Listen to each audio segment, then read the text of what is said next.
This is the Dane Moore NBA podcast brought to you by the Genesis Company, coming at you Wednesday morning. It's December 27th. Hope you had a happy holiday. Coming up on today's show, we have both the win against the Kings and the loss to the Thunder last night to get to two, I think, stylistically similar opponents, but one that they beat pretty handedly and one they got beat by pretty handedly. I got Wolves beat writer Jace Frederick here with me to get into all that. Jace, happy holidays. How you doing? Hey man, pretty good. About you? Yeah, I'm good. It's nice to take a break off. Did you see that Brit tweet where where he talked about how this might be the last time for a while that the Wolves don't play on Christmas? I was like, I saw that and I was like, damn, yeah, I agree with probably that. true. I agree with that. And then, from my perspective, it's a pretty big difference whether they play at home or on the road. Yeah.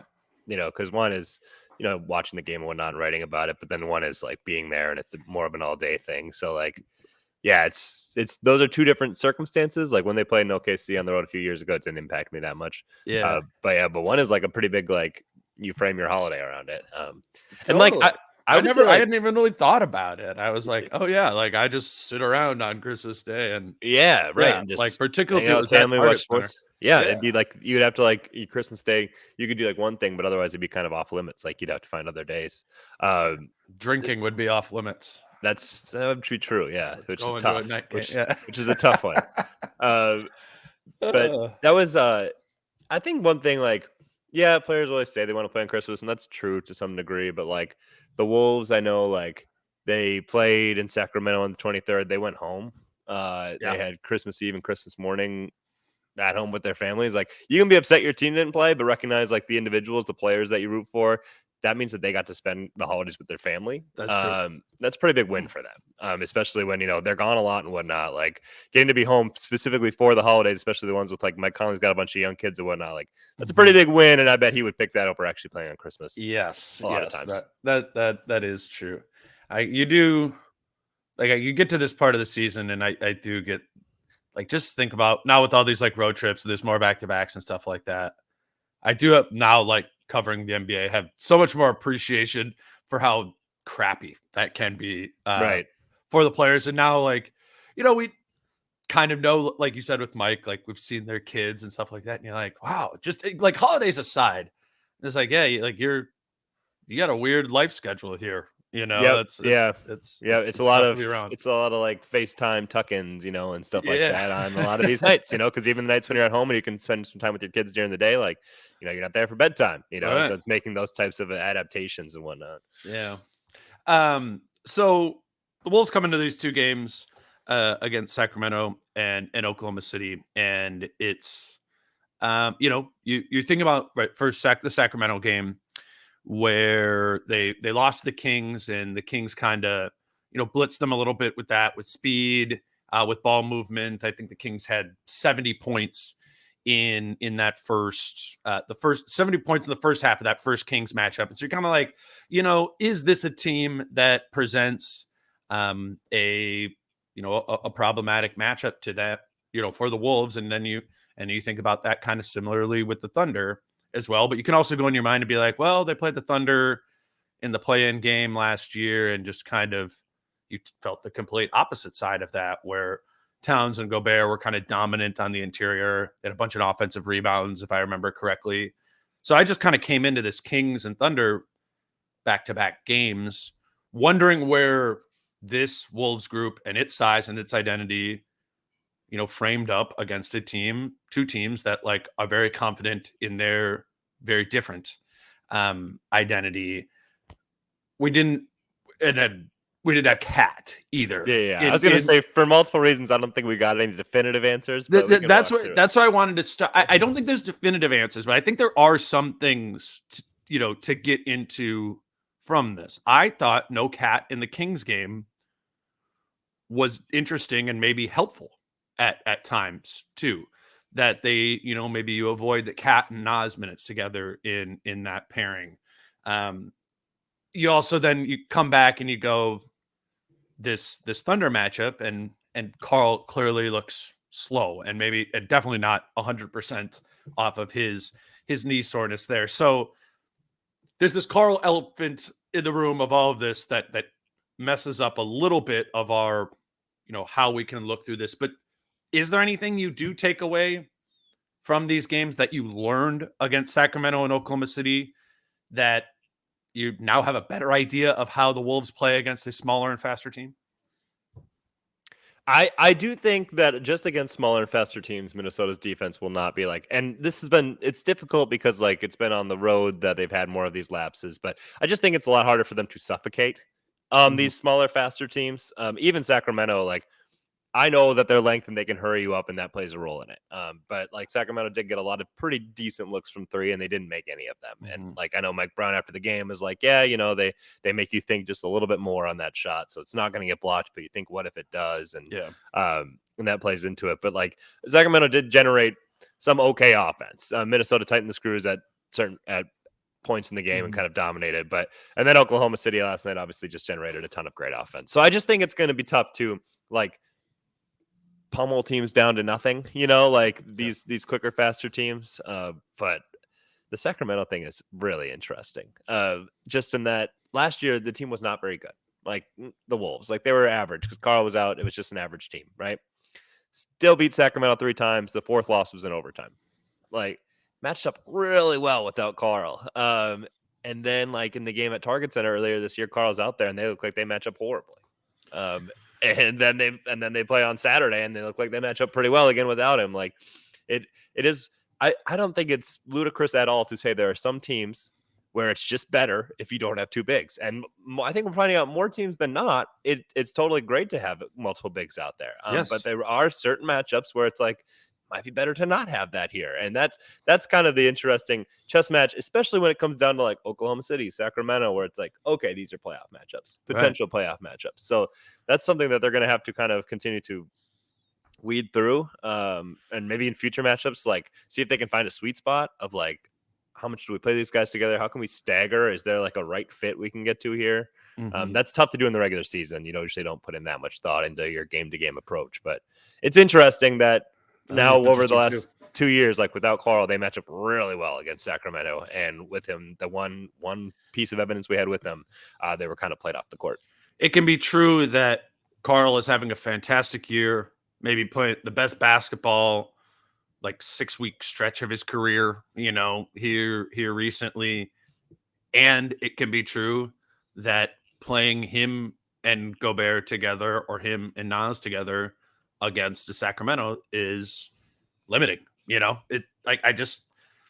I think that's probably true right now. And it's part of the reason why it's good. There's 45 more games the rest of the season. There's going to be other fast opponents and this sort of thing that they're going to be able to try and do again. So if and when you do have a Thunder matchup or a Kings matchup in the playoffs, you can think about, to what degree are we going to lean into a stagger? To what degree are we going to go away from the normal rotation of starting with Carl and Rudy, moving to Kat and Nas, kind of coming back to Rudy and Nas or whatever? Like, they're going to need to figure out how much they want to go to it. And I think it's interesting to think about, what are the other tools that they had, because you look at that Sacramento game and when it was Anderson or it was Nas at the four next to Rudy, it wasn't, it wasn't problematic in that way. I kind of feel fine about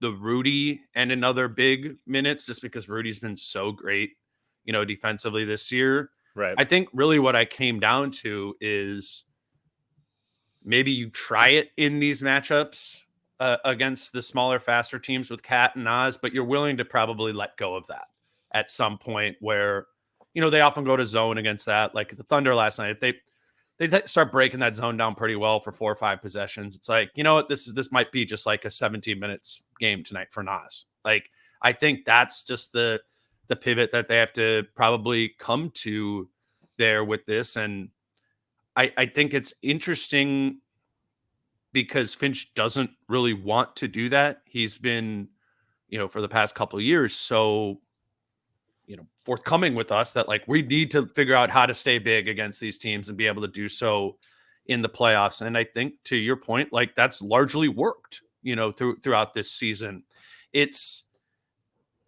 It will be interesting though when like the rubber meets the road and you actually have to do this for like game 1 of the 3-6 series against the Kings. Like, Right. do you do that? The 1-8 could be a 1-8. 1-8, yeah. Things are currently 6. Like Exactly. So it's totally like it's what usually happens with these teams in these playoff series is they just do what they do in game 1, and then if you lose because of it, then game 2 is like, all right, now we have to probably play to the matchup.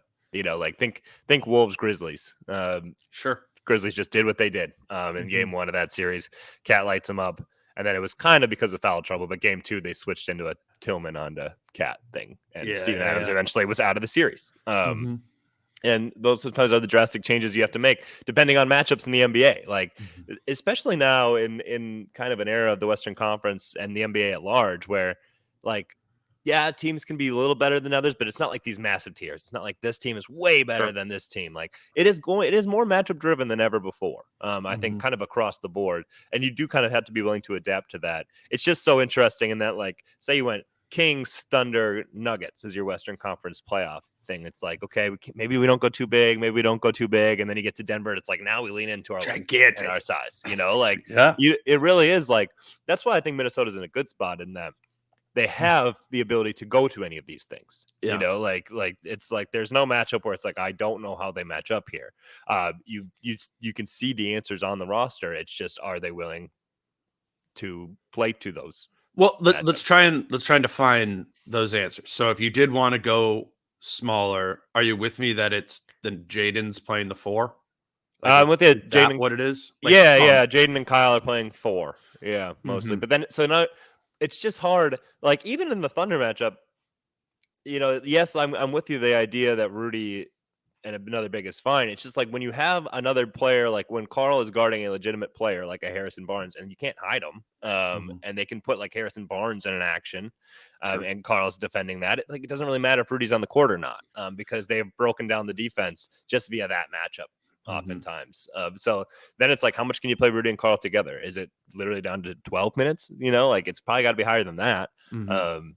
That's where it gets a little hairy. Well, maybe that's like the first game. How do you close the game? Or maybe you start the games, right? And it's like, oh, they're not exploiting Towns with Barnes, Like, maybe that's just it just doesn't happen. Like, I don't think maybe Barnes is just off to a rough start. He's not going to play lights out every game. It doesn't need to be, to the Grizzlies' point, it doesn't need to be as cut and dry as the Tillman Adams thing, because Towns is on a completely different level than them. And you're not suggesting benching Towns either.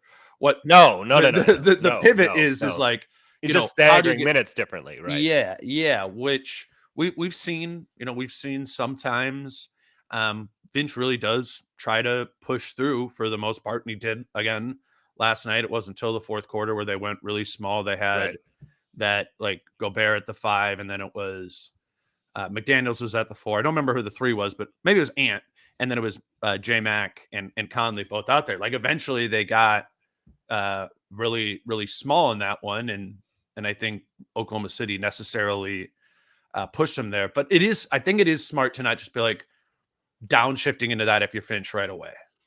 See if you can impose it. Right. See if you can impose that size, but go into a matchup knowing that we might need to pivot into something else here. Just like those teams might need to pivot into like, and Oklahoma City doesn't really have many options to pivot into going bigger. But if you're playing Sacramento, maybe Sacramento like does need to play JaVale McGee more, or maybe you need to play Sabonis at the 4 sometimes, like next to another bit. Like the Wolves the ways in which Sacramento and Oklahoma City can make the Wolves uncomfortable, the Wolves can do that too. We just didn't get to see that in these last 2 games because Carl was either out or pretty unhealthy, it seemed, in the game last night. So it can go both ways. It's just a really interesting clash of 2 different styles that makes you go, what would this look like in a playoff series? Right. And like there's the thought of like, okay, if every game, if you're saying for the Kings, like you're going up against Sacramento who's got Domantas Sabonis and De'Aaron Fox, and you're like, all right, Harrison Barnes beat us 4 times out of 7 games. Yeah, Like sure. that's not the worst equation either. So Mhm. like it is a pretty big chess match, and like that's why I find these smaller teams to be the most intriguing ones to watch. Yep. Like because they like to get up and down and whatnot. Like the Kings can play with pace in certain times, and they can exploit different Wolves weaknesses. But like you said, if Minnesota can just like tinker or just come out with like a different tone, and just set Mhm. maybe more physical tone, now all of a sudden the Kings have to bend to their will, and it can look entirely different. Right. It's it's interesting. I find these more interesting than even like Dallas tomorrow night and stuff, because it's Sure. just like the personnel wise, those are the ones where you're like, it would be interesting over a 7-game series to see like what wins out. Right. And I'm not Let's even saying like we win out from Minnesota. Like I think Minnesota would beat Sacramento in a 7-game series, but like does it go 7 games because Minnesota Mhm. had to play the King style or whatever? Like Right. And you could struggle with the size and speed of those teams in 2 of the 7 games, right? Like that this right, doesn't need to be perfect for the right. Wolves to be able to win a series. It needs to not be exploited. That's it. This this And is not this is not the NCAA tournament. Like this yeah, is right. not like Yeah. you're going to give up open shots in one game. Oklahoma City's going to hit 17 of them and you're out. Right. Because there's other games like I've written about shooting variance, especially like in the Wolves. I think have been on the good side of it defensively, but like it goes up and down. Like teams will make open shots, teams will miss open shots. That definitely happens, and in general, I think the Wolves apply enough pressure to make that number a little lower. But they are due for some games where teams hit shots, and it's Mhm. like bad night defensively. And yeah, like their closeouts and whatnot weren't as good last night, but like Oklahoma City's not going to hit that number on a night to Yeah. night basis.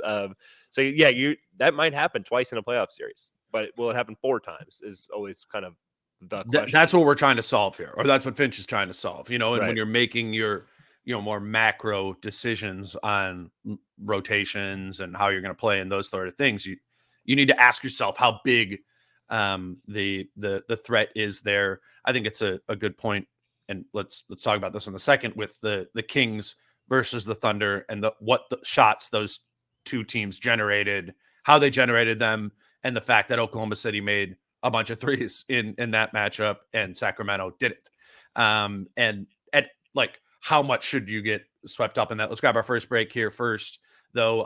Today's show is brought to you by Falling Knife Brewing Company in Northeast Minneapolis. We've done live shows there. They're showing the games every game on the projector screens, and they have the sound on. So just any Wolves game, obviously, we're suggesting that you guys go there Thursday night.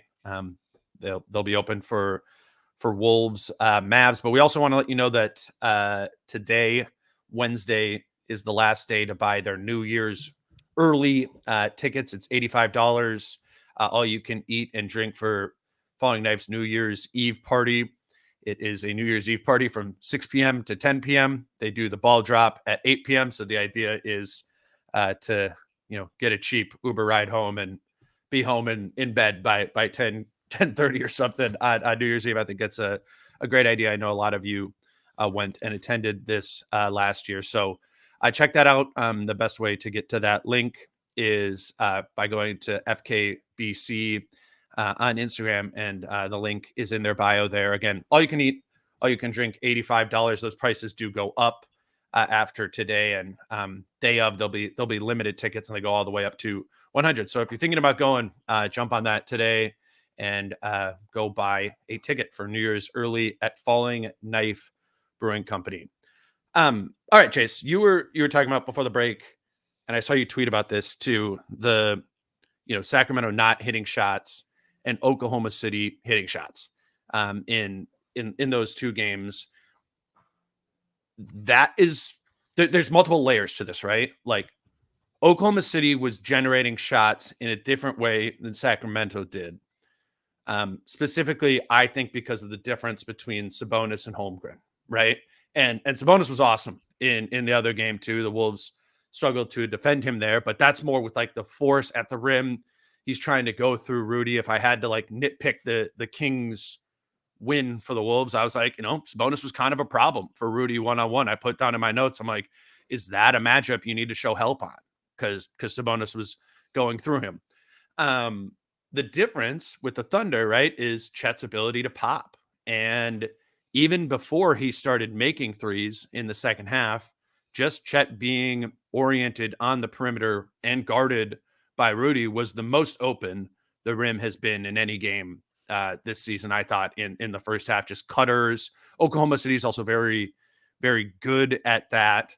But what did you make of the shots that Oklahoma City was generating against the Wolves' big look and their kind of space the floor and cut and attack the basket look that they had?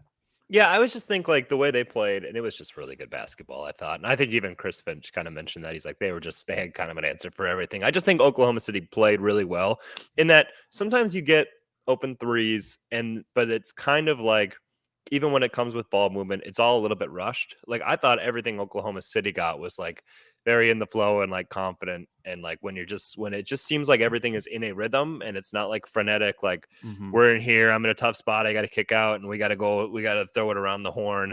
And it's like, it's got to be zip, zip, zip, zip, zip and get over there. And you're shooting as a guy is closing out. He's not going to get to you, but he's closing out hard. And it's like, you got to take this. It's the only good shot we're going to get this possession. Oklahoma City, I thought kind of had everything with ease and flow and rhythm. And just like, those are the shots, like you just watch the possession and you're like, that's more likely to go in. Sure. Versus somebody else like closing in on you after what's just been a kind of a frenetic possession where everything was pressured. Yeah. I just didn't think Minnesota was able to pressure Oklahoma City because of all the different answers Oklahoma City had offensively. Yeah, it's important for us to distinguish like that there is a distinction to be made between the Kings and the Thunder, right? We can't just be like, oh, they're both not that big.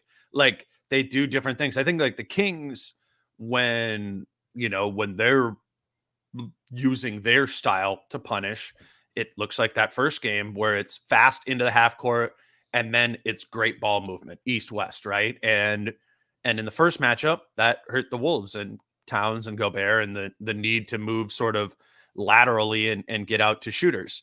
They did a lot better. I thought the Wolves did a better job of that in this matchup, and part of that was because it wasn't Towns out there at the four, and Nas and Kyle, who are quicker laterally than Rudy and Towns are, I thought did a better job of finding that. The Thunder are different in their like they're trying to get downhill. They're trying to get into the lane all the time, and then they, it's kind of like the Celtics, right? It's that like downhill and then kick out. It's kind of like the current Celtics with Chet and Porzingis both having, anybody can attack downhill and anybody who's spotted up on the perimeter can and will shoot. And that's a difference. That's a difference than the Kings has. So I don't want to overly lump these two in. There's a distinction to be made there too. Those are the teams that in the past, and the Wolves have better perimeter defenders. I don't always want to just link the Wolves to the past Utah teams, but the teams that drove and kicked were the ones that would give the Gobert Jazz teams problems in the playoffs. It's being able to get pressure on the rim and then kick out. Like, and those are the looks that would beat the Jazz in the past, and those are the teams that would beat the Jazz in the past. So this straight up, simple, basic question, like who, if you're the Wolves and it's going to be the Kings or the Thunder for a first round, say it's a first round, whatever, a playoff matchup. Yeah, highly likely to be first round between the Wolves and but okay, so second round, whatever. Who, if you're the Wolves, which one of those two teams do you feel more confident about the way they match up with and their likelihood that they would come out of that series winning? Oh, I think you feel better about Sacramento. I just think like in the playoffs in general, like I would rather face a team that cannot put pressure on the rim or doesn't do it consistently than one that does. I think that's kind of one of the main things that wins playoff basketball is putting pressure on the rim. I think that's one of the things that can break down any defense, Minnesota's included. Like, and not to say you can successfully do it against Minnesota all the time, but just the threat to do it is so much more difficult to defend. And obviously, like I think we can probably say Oklahoma City's just better than Sacramento is, just on a night-to-night basis. I just like the pieces they have more. It's a little bit more dynamic. Like Sacramento style just isn't quite really a playoff style basketball. That doesn't mean they can't cause issues and matchup wise and whatnot, but like I definitely think Oklahoma City is a team that I would not like the matchup as much. I wouldn't say fear, but like sure, that's one that would cause me to be like, oh, I don't know how you're going to adjust to these certain things. Yeah, I don't know if I would have said that a few days ago. No, before these two. Yeah, honestly, like that, the ways in which like the play-in matchup is always stuck in my head. And I know they didn't have Chet Holmgren for that game. That's a pretty big piece, obviously. But like the way that they out physical OKC, and they can still do that. And they did it, I think, even at Target Center too. So like, Mhm. it is fair, I think, to say that Minnesota would always be the more physical team against OKC, and that matters a lot. Mhm. And like it was even obviously like prevalent in the free throw count last night. Like Minnesota's more physical; they would create better looks Sure. that way. And like OKC and got to the line 13 times and whatnot. But just like getting downhill and kicking out, I think is the best way to generate threes against Minnesota. And so like if you're gonna lose, Minnesota probably is gonna lose because the other team shot the three well. Mhm. And I think Oklahoma City would do a better job generating better looks than like a Sacramento. Yeah, I'm just saying I think I needed to see that, I did too. um, I like, in these last Yeah. 2 games, and I think I am shifting towards that. You don't wanna totally do the recency bias, but I think why it's not recency bias is what you're saying. It is that ability to sort of straight line attack, that is probably the ability to straight line attack with also shooters spread around probably inhibits the Wolves defense more than the Kings offensive style, which is just that kind of pinging the ball around ball movement thing, which can be definitely be hard to guard as well. But yeah, I think for now we will say that is the. I think we're aligned there that Oklahoma City, and maybe to your point, it's just because they're just the better team, and we have this first 25, 30 games to point to there. But I like having these at least temporary stances or opinions that we have on it because they're going to be tested again, and they're going to be tested again in however long it is till they play the Kings again or the Thunder again. And in that time, that's just what I'm just like trying to tell myself. If anything that doesn't work this year for the Wolves right now, I'm like, okay, well, you do have 50 more games to Right. make it work better, and I think still in the grand scheme of everything, the double big look is relatively new. Towns and Gobert have only played like 50 games together ever, and it's still growing, and they're still learning. I think the question is, can they grow off of this? Can they get better against these type of things and these type of lineup, these teams that hurt them a little bit more? And I think it's not just about defending them; it's about and countering the opponent's style of play. It's also about imposing their own. And that sticks out to me in the Thunder game last night where I'm like, what did the Wolves do to impose their identity in that game? And a lot of that probably comes back to Carl just clearly, you're watching the first 3 minutes of that game and you're like, he's moving so much slower than he was. Is it even possible to do that? But what should the Wolves be doing to impose their size against teams like this? I mean, I think it's just got to be like you've got to play. I think you've got to be willing to play more like in the interior against these teams. Maybe that's Gobert. Maybe it's some Towns. Like I don't always believe like in the Towns post ups, but and it crashing the offensive glass. Like they should be living on the offensive glass against Oklahoma City. Like That's that. the one, like for sure, right? Yeah, yeah. Those are like, and because when you do that, now Oklahoma City's getting in foul trouble because putbacks and whatnot, and even just trying to box you out. Like your size is, as we saw in that playing game, like Oklahoma City had no matchup for it. And I understand they have Chet now, but they still are so thin up in the front court. Like Minnesota physically, there's no better way, I think, than on the offensive glass to assert yourself physically, like as the more dominant team and kind of break the other team down, like break Yeah. their will when you're just grabbing one offensive board after the other. I think you have to live on the offensive glass in those games. And that's something that should be repeatable, Yeah. like over a series or whatever the case may be, like where you can just Again, live like there, Memphis game plan against the that. Wolves, right? Yes. Yep. Every night. It was every game. It was every night it was a problem. Yeah. Yep. And those are the things that like shooting doesn't matter, like opponent shooting doesn't matter. Like that's something you control. That Mhm. that every single night can be true and give you a massive advantage and better shot at winning the game. I think another one, and this is it's just Ant needing to be better. Yeah. Yeah. And Ant can impose that physicality as well, right? Like it's smaller guards. They needed more from Ant early. I thought last night in that first half because it was one of those games where you're watching and I'm marking down like this isn't looking right, this isn't looking right, and then you look at the score, it's like a 6-point game.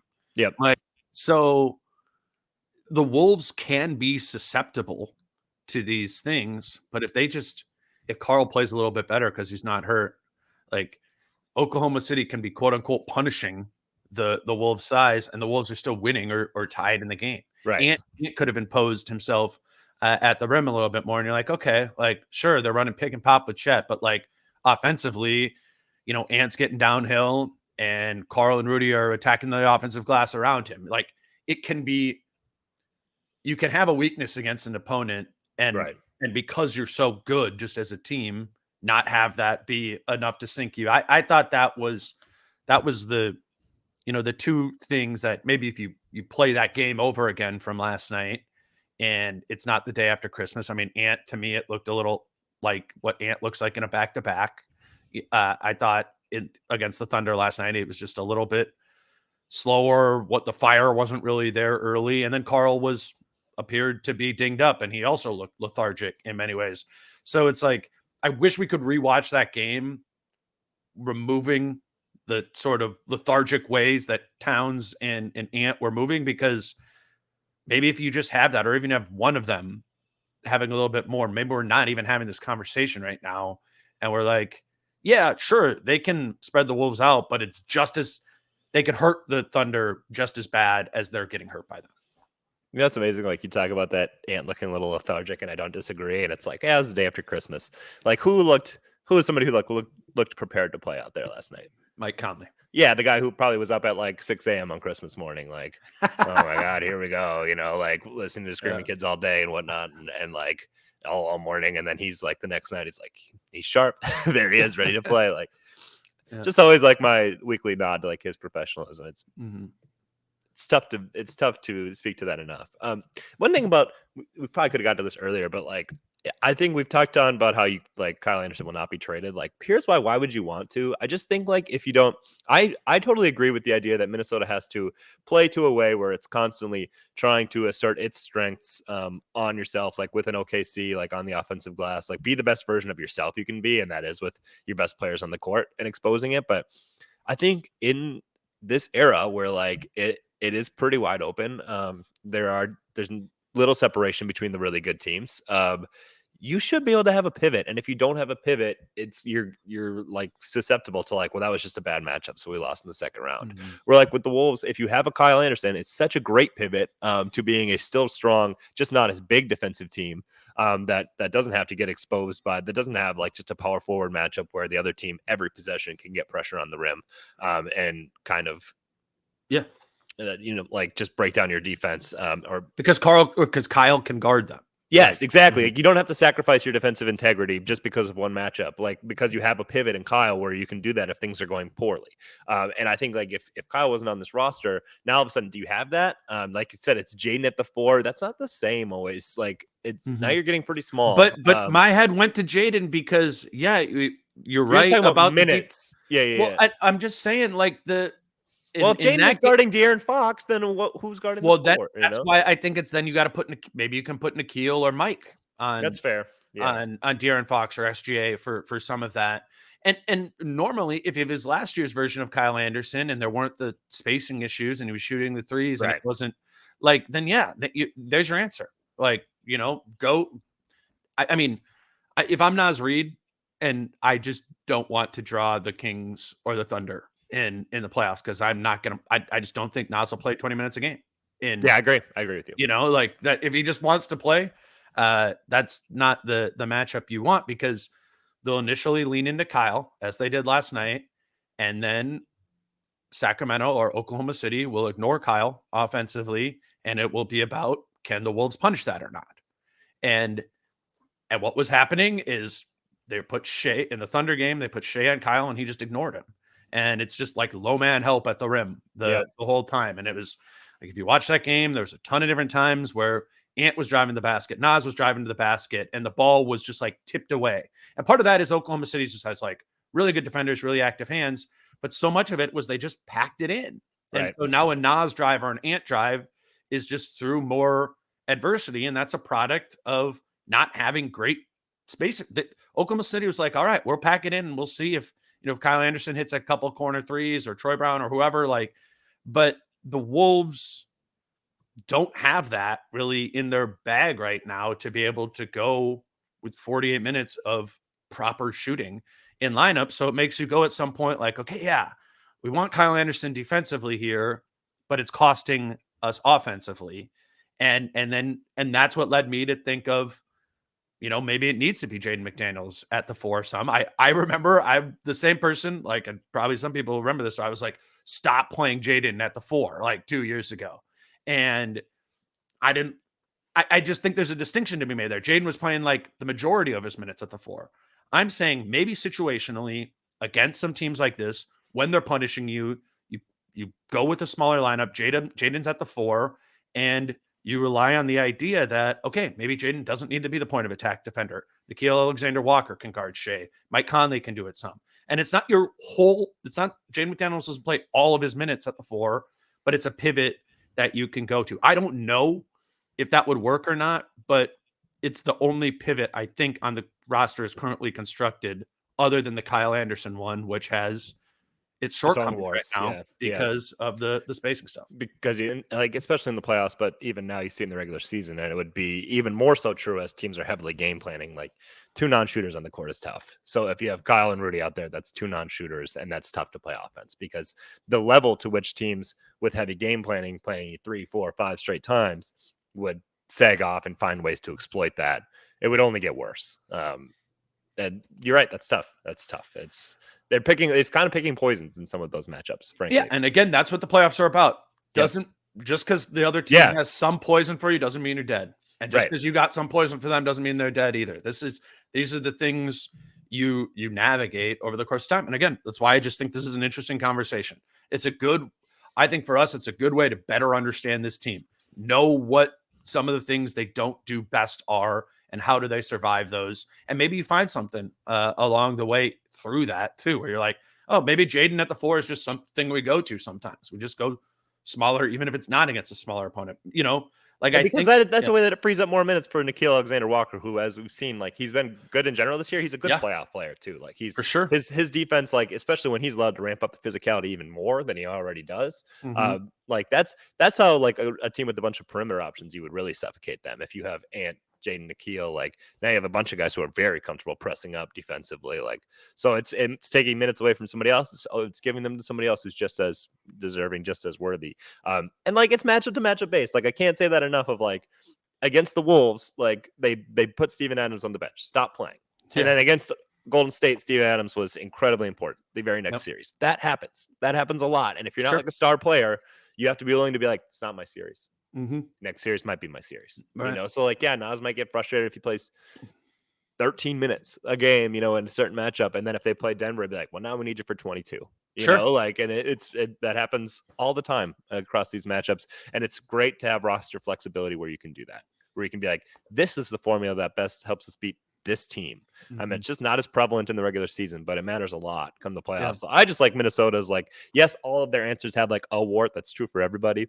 Like, I just like the different ways in which they can kind of zig and zag. I think that's I do too. And it's like one of the things I'm most surprised about or how my perception of this team has changed. Last year, it was like, I'm like, oh no, they need to zig. I don't trust their ability to do that. I do. I see additional answers there. And again, they got 45 more games to hone that in before this needs to be implemented in a playoff series. I do think as we're talking about Jaden, we're talking about Nikhil and like potentially making some adjustments to play a team like Oklahoma City. I do have just written down, they have no answers for Shai Gilgeous-Alexander right now. And maybe that's just nobody does. We know Jaden and Nikhil are really good at that job, but I mean, that just stood out to me last night. I mean, zero intimidation from Shai when Rudy got switched on to him like 3-4 times. It's just like, okay, I'm going at this. Didn't have a lot of, obviously didn't have a lot of trouble against the drop coverage. He's like, all right, I want to get here anyways. This is cool with me. That's where he lives. Yeah. And then Nikhil and Jaden just didn't present that much adversity for him at the point of attack. And so I don't know. I mean, I don't know what to say here, because it's like you kind of have 2 really good players for guarding this type of player in Shai Gilgeous-Alexander, but it's still tough. It's not an answer The Wolves don't have an answer for Shai Gilgeous-Alexander. They don't have an answer for De'Aaron Fox.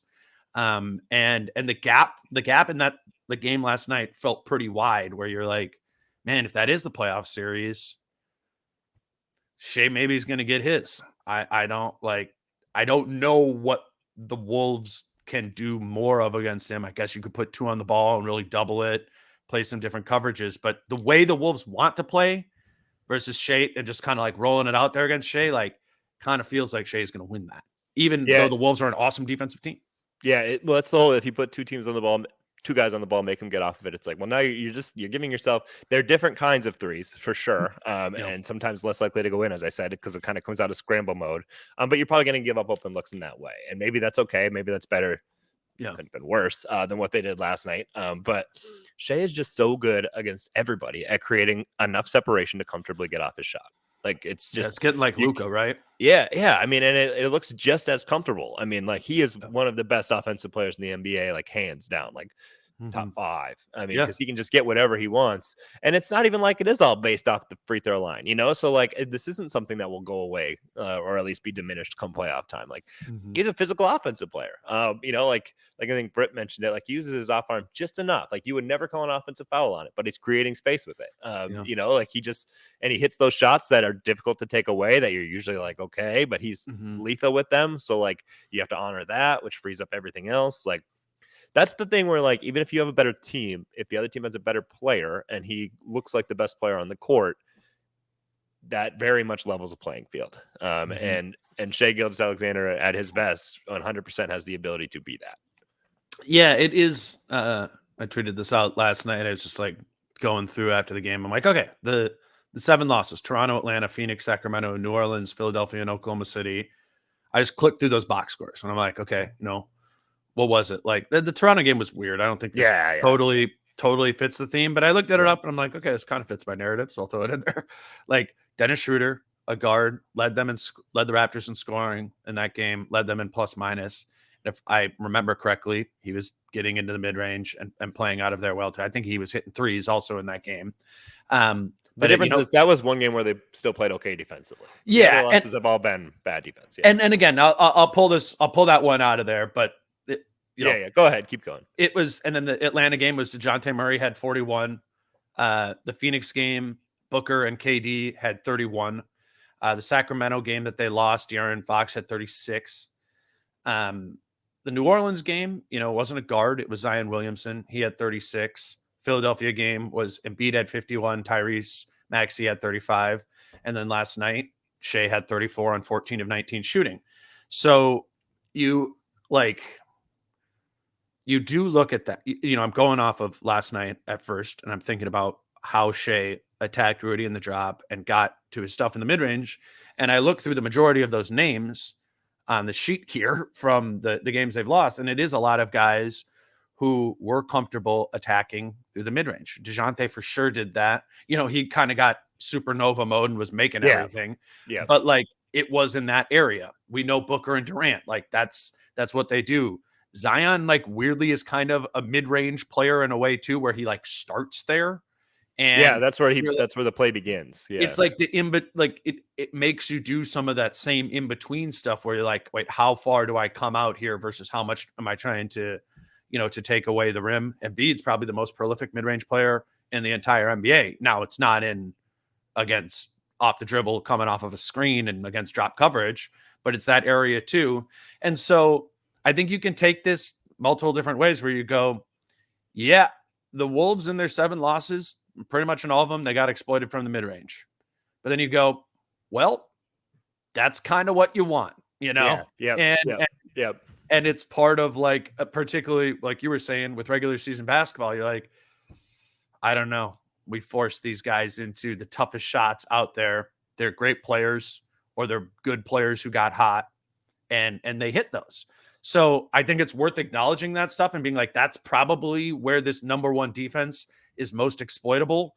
But at the same time, you go, that's kind of, that's kind of the best place to be exploited. I think it can't be in those matchups where the Booker or the Shays or whatever are getting to the mid-range, plus you're giving up clean 3-point shots. That's what I Yeah. thought broke the Wolves last night against the Thunder, and it was Chet on the pop. Rudy's trying to shade in more to take away the mid-range, to take away the rim, and it's just really hard to recover all the way out to Chet there too. So, yeah, you can play a great mid-range player, and they might go 14 from 19 from mid-range. Then you got to hold it up. You got to hold up the defense elsewhere at the rim and on the perimeter, not foul. And so I don't know. I think there's some through lines there, but none to freak out about, I think. Yeah, I think I would relate it to Denver series against Phoenix last year. Like, you watch the whole series and Denver was clearly the better team, but in 2 of the 3 games in Phoenix, Devin Booker like exposed kind of like those mid-range areas and just went nuclear and won them games 3 and 4. And it didn't look sustainable, and it certainly wasn't, but like, It's a great example. Elite players can Great steal you example. games, especially when they're at home. Win those. Denver wins the other 4 pretty comfortably, the other 4 games. But like, yeah, like you're going to lose games throughout a series because some of these great players, like, every defense has some kind of soft spot.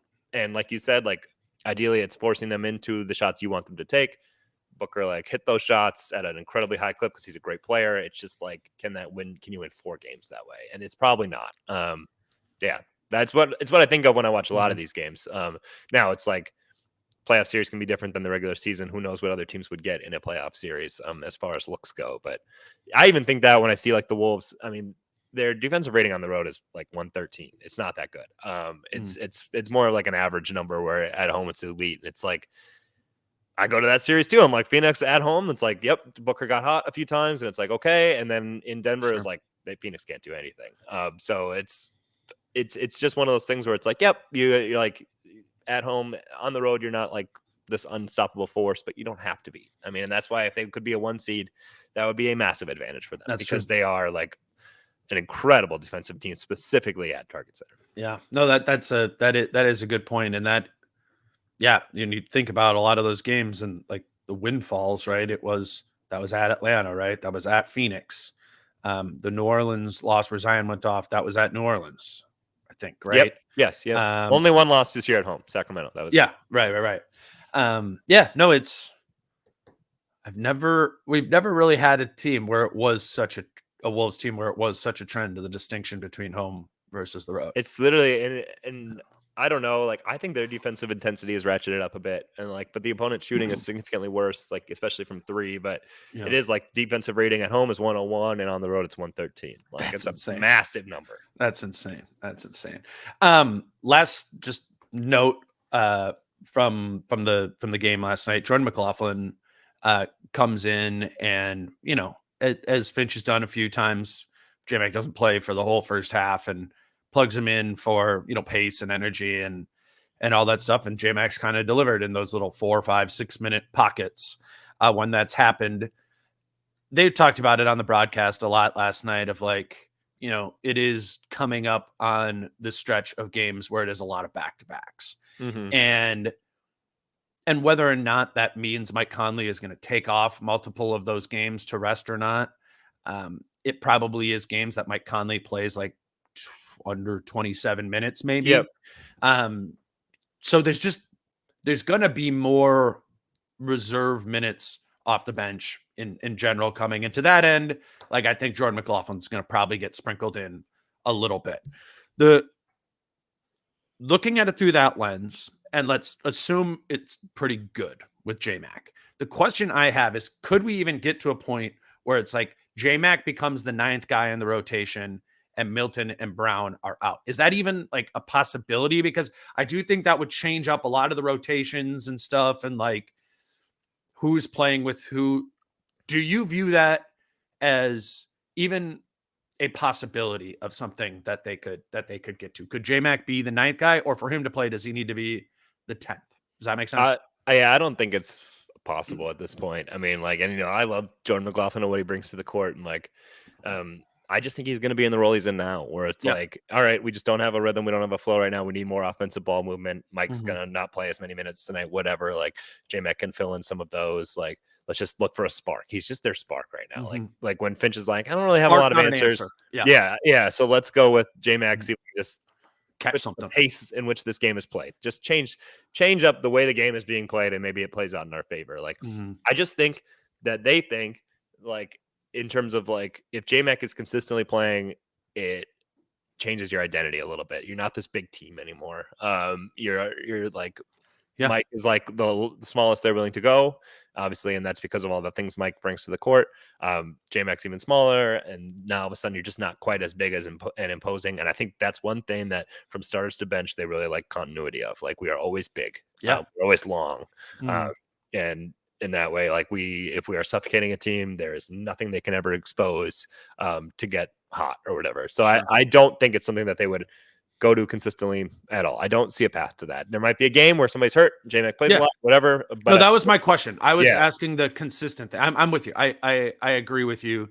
And, and at times your mind goes when it feels like this team needs point guard or whatever, you start convincing yourself like needs to be Jordan McLaughlin, right? And Britt and I were talking about that like a week ago, and he was really on that. I'm like, yeah, like I get it. I just don't believe it's going to happen.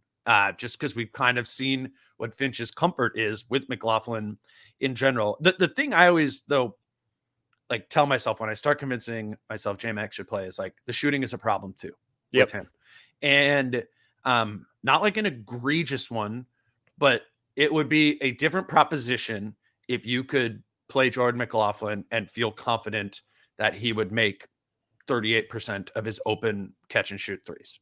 I think it would be more likely that he plays and it maybe would be that consistent role there. That I think that's what's holding him back from that role opening up. I will say though, what happens when Kyle Anderson isn't shooting and it starts being a spacing problem? They put him at the point, right? They have him bring the ball up because you can't ignore the point guard. And JMac if he plays, he always will be on the ball, be the point guard there. He's not really the guy that you can just totally lurk off of. Now, you can do the thing that the Lakers did in the playoff game against him, and they put LeBron on him and pretty much ignored him, even though he was the point guard there. But that is if JMac and Kyle Anderson both have shooting issues, it's a little bit less, I think, with JMac, the shooting issue element, because he's going to have the ball in his hands even more often than Kyle does, who has the ball in his hands a lot too. It's why I could see it like catching lightning in a bottle, where you're like, okay, here was 3 really good Jordan McLaughlin games because it didn't get exposed. And then he did shoot 5 threes over those 3 games. He made 3 of them, like I can see that world playing out, but I'm with you. I don't think they're at a place where it's a need to go to him. It would be cool if over these next 15 games, when they probably play him a little bit more, you regain your confidence that like, yeah, JMac's an option here. Yeah, I think like the Kyle Anderson thing, like they would probably recognize that a lot of times offensively, like it's hurting their spacing, but it's like you're playing him because he's one of your best defenders right now, like, and that can't go away. So you're willing to sacrifice where like JMac can be a solid defender, but it's just smaller, and it just gives another opponent a mismatch that they can try to exploit, and that maybe the whole defense has to kind of like pay attention to. And so like that's why it's not an answer, right? Like we're saying, they have decided on a defensive identity. Kyle Anderson perfectly fits that. JMac, it would be like you'd have to see how it fits, and I just don't think it's the same. Like it's not as long, not as defensively, like built. So I think it just doesn't fit into what they want to be. Right. You have anything else off this game? Otherwise, I'm going to do a little prize pick spot to wrap it up. Do we miss anything? I don't think so. Go for it. Alrighty. Jason and I throughout the season, we're looking up different prize picks for NFL Sundays. There's still plenty of stuff, NBA or otherwise, at prizepicks.com and the Prize Picks app. Promo code Dane for a $100 sign up bonus. If you're considering playing, obviously, maybe your fantasy season's done or whatever, and you want to have something going on for these football games, I think it's fun. And Jason, I don't know if we've talked about it. They have these like multipliers now. Those are new. Yeah. It looks they are new. So it's like, what I have up on the screen right now is like, there's a multiplier on Amari Cooper getting a touchdown, right? It's more or less than 0.5 rushing, receiving touchdowns in this game, so it amplifies if that hits what it would mean. So I was just like looking through these here, because I think it's, it's a fun way to like, you put $5-10 down and maybe you find a way to make 30 times on your money there. I was just clicking through these. I was like, all right, they got the Thursday and Saturday games up here. I was like, if the wide receiver 1 on all 4 of those teams gets a touchdown with these multipliers, if Amari Cooper gets a touchdown, if Garrett Wilson gets a touchdown, if Amon-Ra St. Brown gets a touchdown, and CeeDee Lamb gets a touchdown, that I understand that's 4 things altogether, but it's 36-1. If you do $20 on that, it's $720 if you win that. And again, do $5. It doesn't need to be that. It doesn't need to be that much, but I think it's a fun way to like have a little thing going. It's basically like putting together your fantasy lineup and hoping it's that day where all your guys go off. And if it does happen, again, particularly with these multipliers, there's a way to make it be a pretty significant payday on that. So, I mean, is it dumb to think that all 4 of those guys would be able to get a touchdown? I mostly just wanted to show it there. I mean, there's a reason why it's 36-1. It's probably not going to happen, but it could. Right. That's and I think that's the idea though, right? And that's why it's nice to just be able to do $5, or there's just randomly night to night. I think people start watching the NBA more and more. Like, if there's a game that you're going to be sitting down tonight to, watch the Magic Sixers game. It's like, okay, like find something to put on the Magic, put on the Sixers there. And it gives you a little added sort of bonus there. So whether it's the NBA, NFL, whatever it might be, Prize Picks is a fun place to play this. Try one of the multipliers. I think it's up your odds of, something hitting big there. And again, if you do sign up, please do use promo code Dane to let Prize Picks know that you're coming from us, but also to get yourself a $100 sign up bonus. PrizePicks.com, Prize Picks app.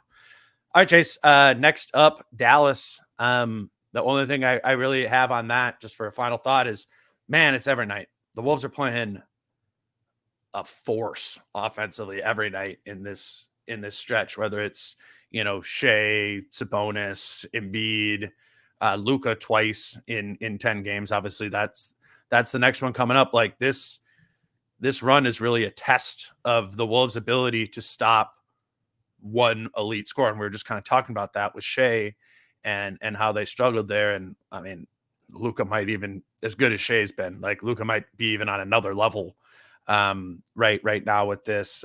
Just briefly, any thoughts you have on the Dallas matchup?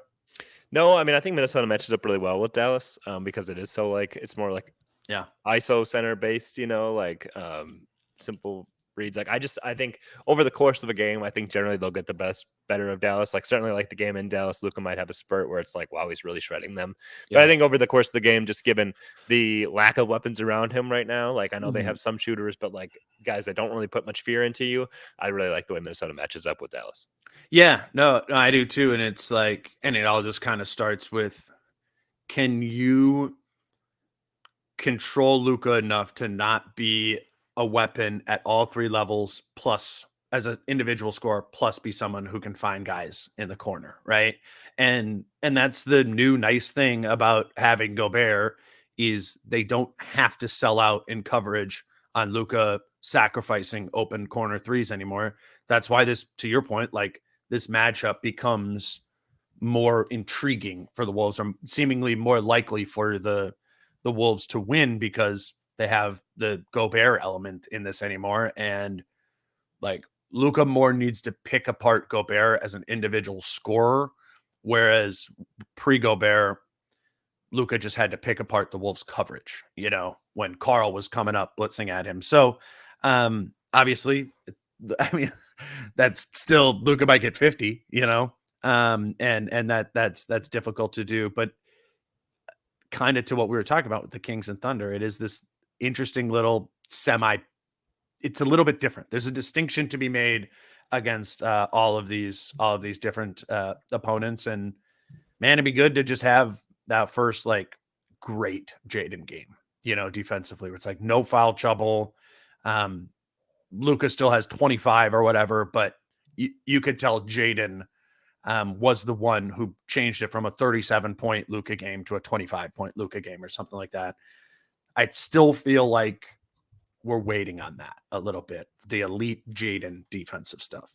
Yeah, 100%. I feel the same way. I've commented on that a couple of times. Just still doesn't look like quite the same, like, where you're just like, wow, this guy's a force.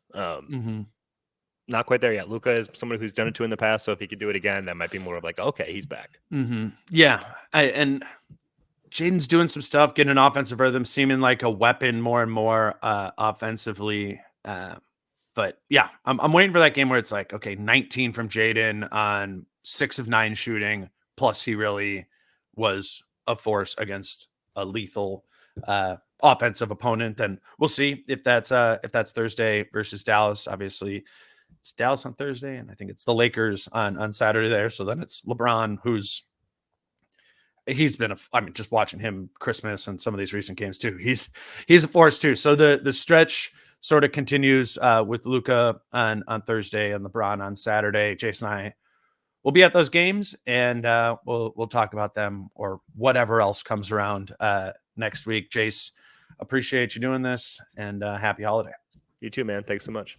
All right. I will be back tomorrow, Thursday, with Britt. We'll record Thursday morning and have that come out a little bit before the Wolves Mavs game happens. And then Kyle and I will talk about what happens in that Mavs game on Friday morning.